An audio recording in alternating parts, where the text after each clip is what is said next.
Welcome to another episode of Legacy of a Soap Star. Today, we are undertaking a very special deep dive into one of daytime television's true icons, the actress Victoria Wyndham. For nearly 30 years, she was the face of another world. Absolutely, the foundational presence. She defined the character of Cory Hutchins, this incredibly complex, evolving, and, ultimately beloved matriarch. And we're not just looking at a successful acting career, which, that alone was monumental. Our mission today is to really trace the journey of this artist who kind of incredibly built three distinct successful careers in her lifetime. Right. We're going to look at her artistic roots. We're going to analyze how she managed that quarter century on the soap, the intense network politics she had to navigate. Which were brutal. Oh, brood. And then finally her life as this multi-hyphenate artist, a painter, a sculptor after the show ended. See, Wyndham's story isn't just about acting. It's about defying expectations, really.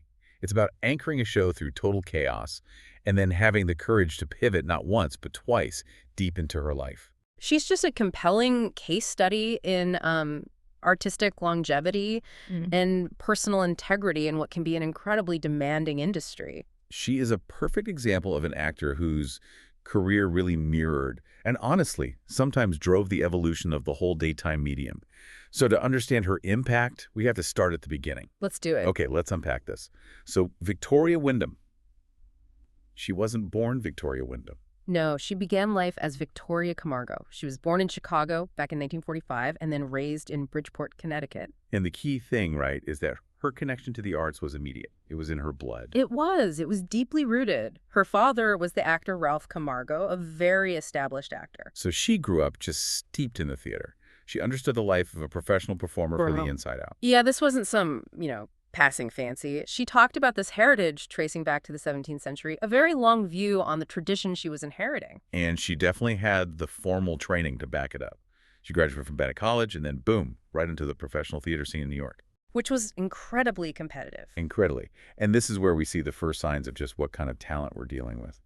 Before she ever landed a regular TV role, she was working at the highest level of Broadway. She was an understudy for Hodel in the original Broadway production of Fiddler on the Roof. The original production. I mean, think about that for a second. The training that requires to be an understudy in a production that massive, one that would become this cultural touchstone. It means you have to master the material, but you also have to understand the discipline, the rigor of sustaining a top-tier show night after night. It just speaks volumes about her capabilities right out of the gate. And her range was already so broad. It wasn't just serious drama. She was also developing her comedic timing. Right, performing cabaret. And she appeared with the legendary, then up-and-coming, Lily Tomlin. Wow, Lily Tomlin. At a really popular venue called Upstairs at the Downstairs. That is such a critical detail, isn't it? It really is, because performing sketches with someone like Lily Tomlin, that requires razor-sharp timing, a quick wit, and a kind of performance fluency where you can pivot from drama to comedy in a heartbeat. And that versatility is the exact skill set you need to survive a soap opera schedule. Precisely. You have to handle deep emotion, then some ridiculous comedic scene, then rapid changes. She was fundamentally prepared for anything the writers could throw at her. And that robust foundation was absolutely invaluable when she made the jump to daytime. Her first big role was on Guiding Light, the Erna Phillips powerhouse. She was on that show for 4 years, from 67 to 71. Right, and this was her training ground, so to speak. Exactly. She played Charlotte wearing Fletcher Bower, a character complex enough that she even used an alias, Tracy Delmar. She was a core part of the cast. 4 years is a long time. This wasn't some walk-on part. Not at all. She was on one of the most respected shows in the genre, a show created by Erna Phillips, who, of course, also co-created Another World. So this experience, it did a few things. It established her as a working actress who could handle that grueling East Coast schedule, taught her the high-speed pace of serials, and it just confirmed her talent. She was no novice by the time she got the call from Bay City. No, she was a seasoned pro, ready for the immense challenge that was waiting for her. And that 4-year stretch was key. It solidified her identity as an East Coast working actress, prioritizing consistency and location, a priority that would become the cornerstone of her next 27 years. So in 1972, everything changes. Victoria Wyndham joins Another World. She steps into the role of Rachel Davis. A character who was already well known to the audience. Very well known. Yeah. And she would, of course, evolve into Rachel Cory and then Rachel Hudgens. But we have to acknowledge just how hard a recast is, especially when you're replacing someone as talented as Robin Strasser, who had been playing Rachel for 5 years.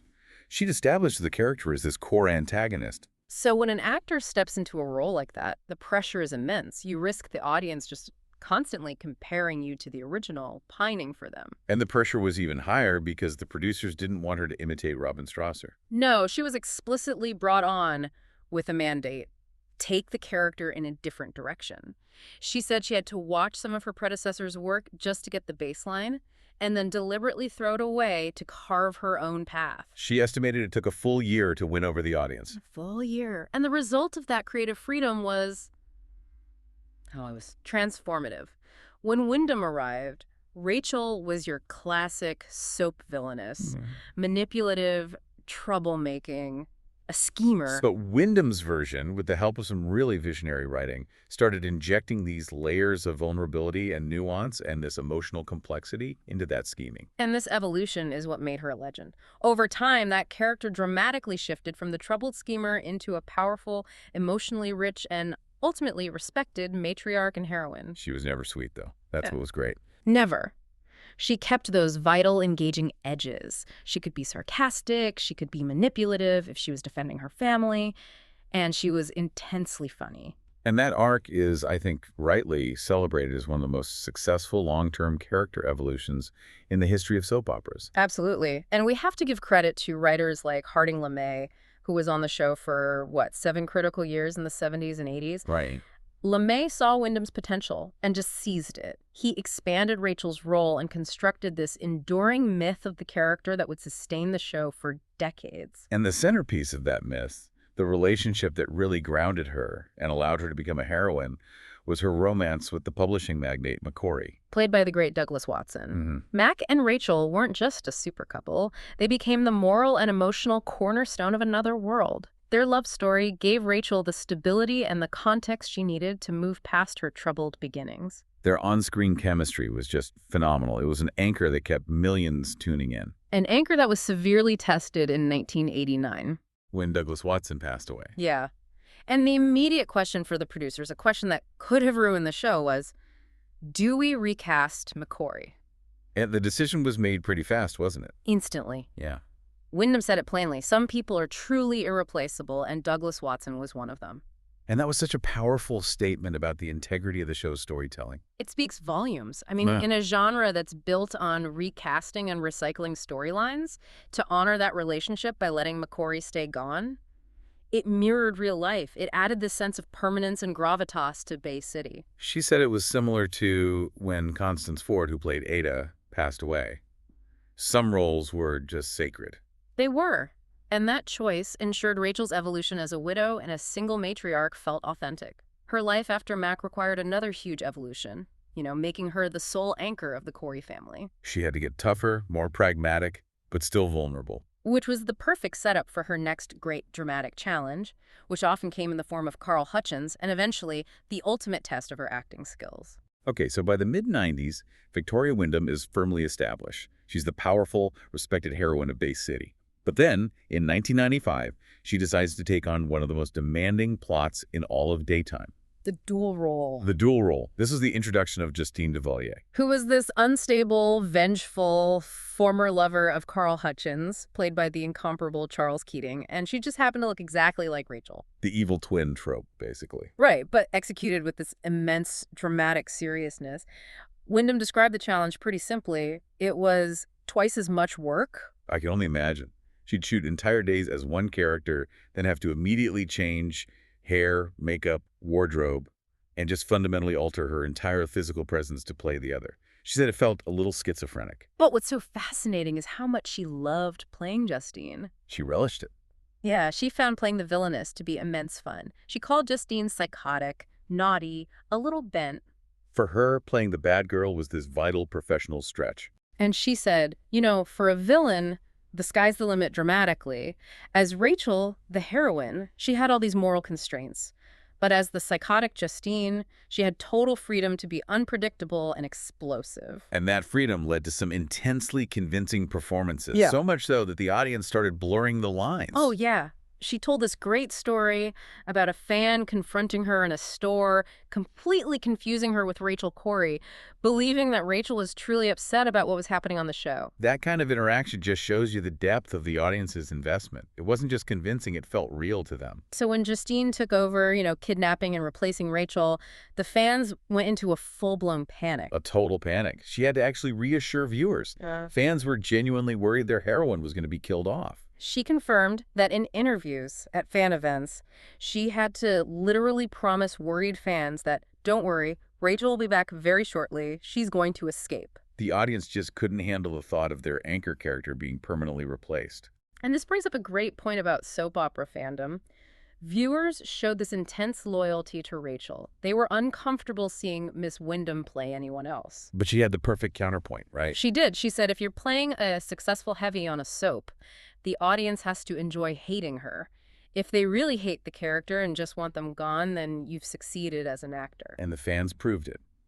The calls to the show, her appearances, they all confirmed this intense dislike for Justine's actions, but at the same time, they were praising Wyndham for playing it so well. Saying things like, Justine looks totally insane. They were hooked on the villain even while they were rooting for her downfall. And that duality, maintaining the stability of the core character while finding new ways to reinvent the performance, that perfectly encapsulates the demands of being a long-running soap star. Absolutely. But the really big battles, they were happening off-screen, in the corporate trenches.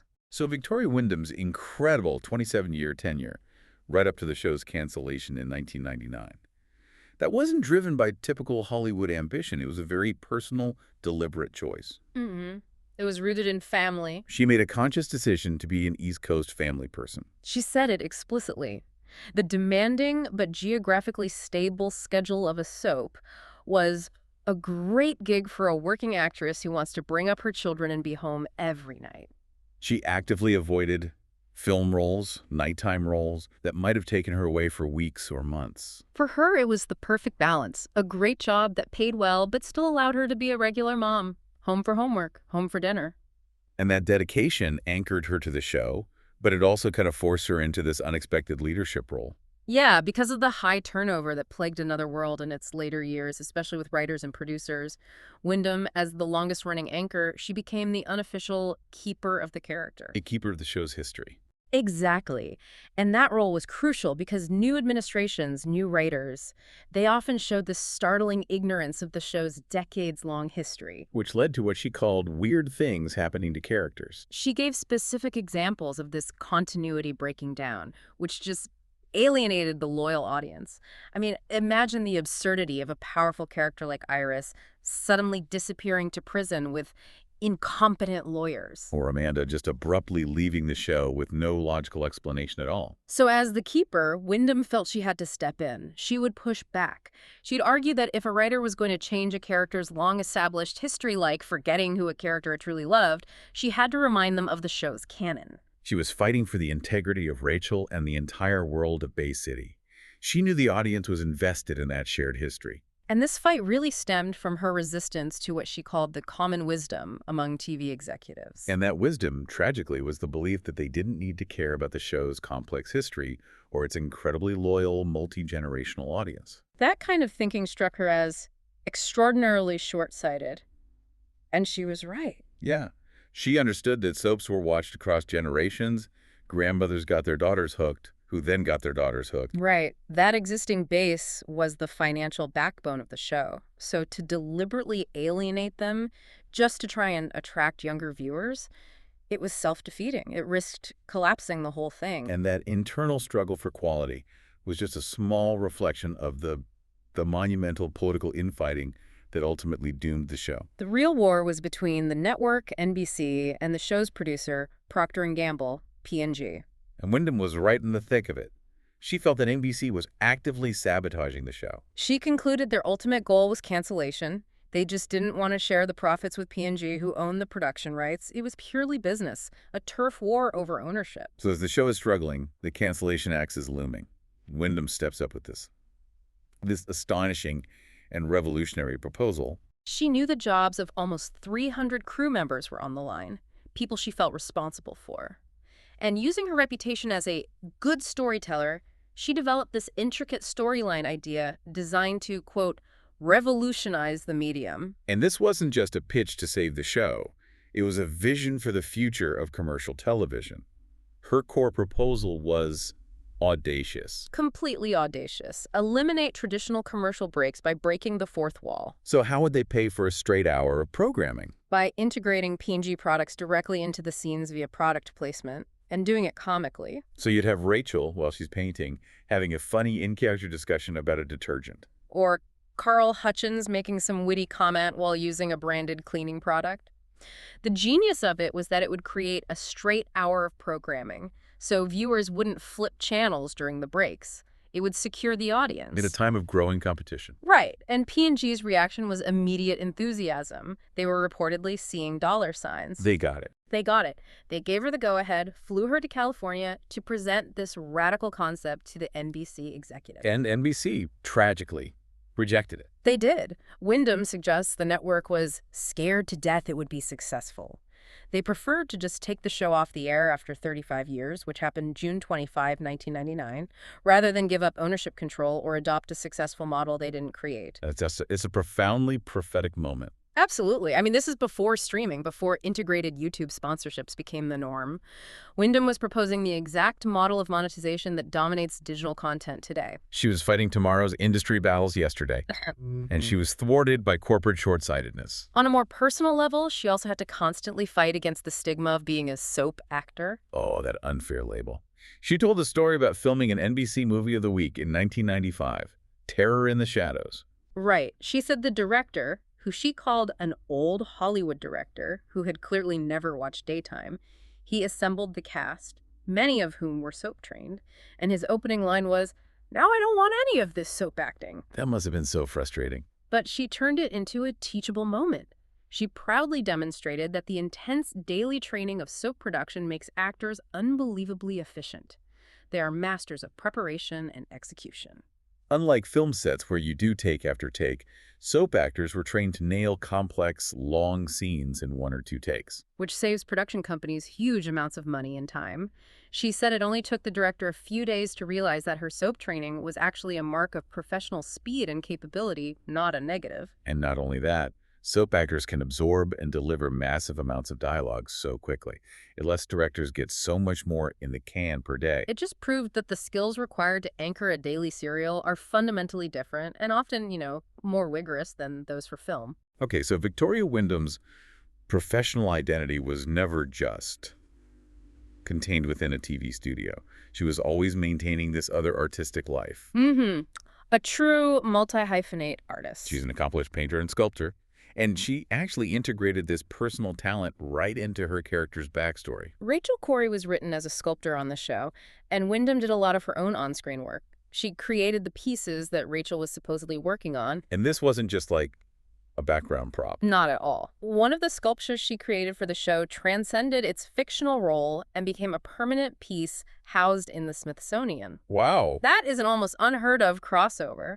From fictional art prop to genuine, lasting artistic recognition. And beyond that, she went back to the stage after the soap and found this unique way to keep the magic of her most popular on-screen relationship alive. Right, her touring show, Couplets, with her co-star Charles Keating, who played Carl Hutchins. And this show is a direct response to fan demand, right? Yeah, it was.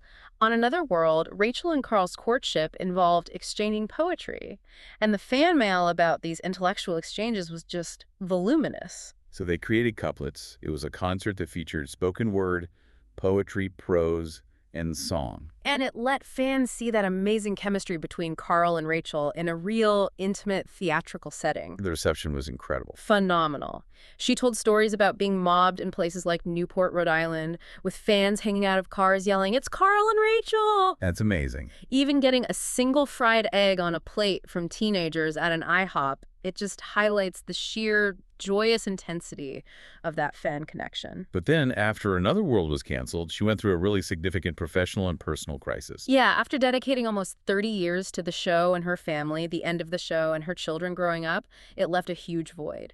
She spent 7 years in Los Angeles, a time she candidly called her wilderness experience. And this was a time of immense emotional confusion, of identity loss. She felt divorced from her core roles. She struggled with the panic of becoming a non-entity.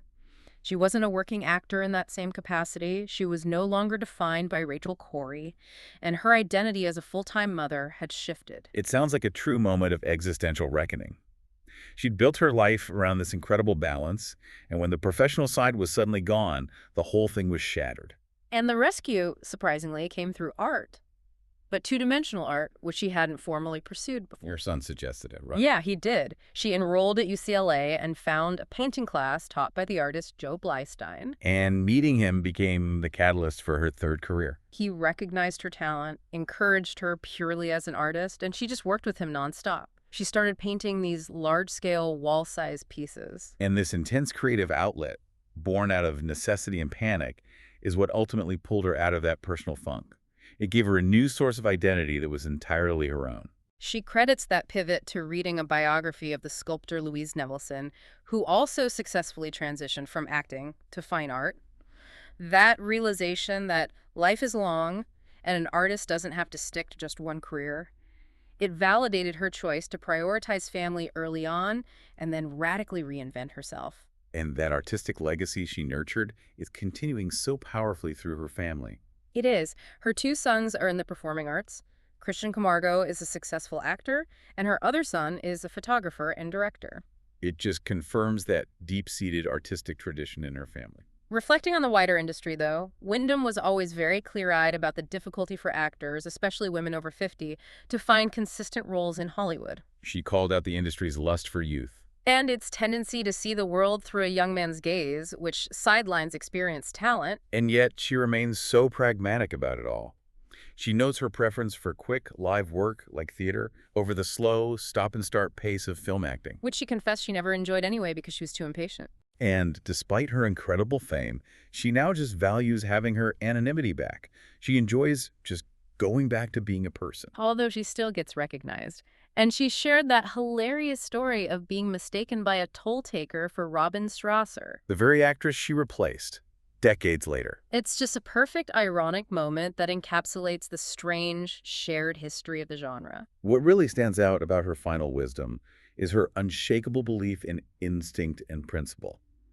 She reflects that she tried her best in her life and career, and she just trusts in that integrity. And she's since found a perfect balance, living a quiet life on a renovated century-old farm in Connecticut with her animals. It's the space she needs for her large-scale painting, embracing the life of a true country mouse and artist. Victoria Wyndham's legacy on Another World. Uh-huh. Just not a footnote in television history. No. She didn't just play a character. She fundamentally redefined what a long-running heroine could be. Complex, messy, brilliant, and always evolving. All while navigating the relentless corporate changes and political infighting of the television industry, and always prioritizing her life as a mother and her identity as an artist. And her professional integrity, especially that fight to save another world with that revolutionary proposal, that might be her most provocative, enduring professional moment. Her vision to eliminate commercials by using comedic product placement and breaking the fourth wall. It shows that even in the height of the traditional soap era, artists were keenly aware of where the industry was headed. And the absolute necessity of innovation. It was a vision the network unfortunately refused to embrace because of greed and control. She was fighting tomorrow's technological and business battles yesterday. That is a fascinating and, a frustrating thought to leave with. How often creative foresight is just stymied by corporate adherence to the common wisdom of the moment. Thank you for joining us for this deep dive into the remarkable life and enduring legacy of Victoria Wyndham. If you enjoy this deep dive, make sure you like, subscribe, and comment below. What classic soap stars should we dive into next time?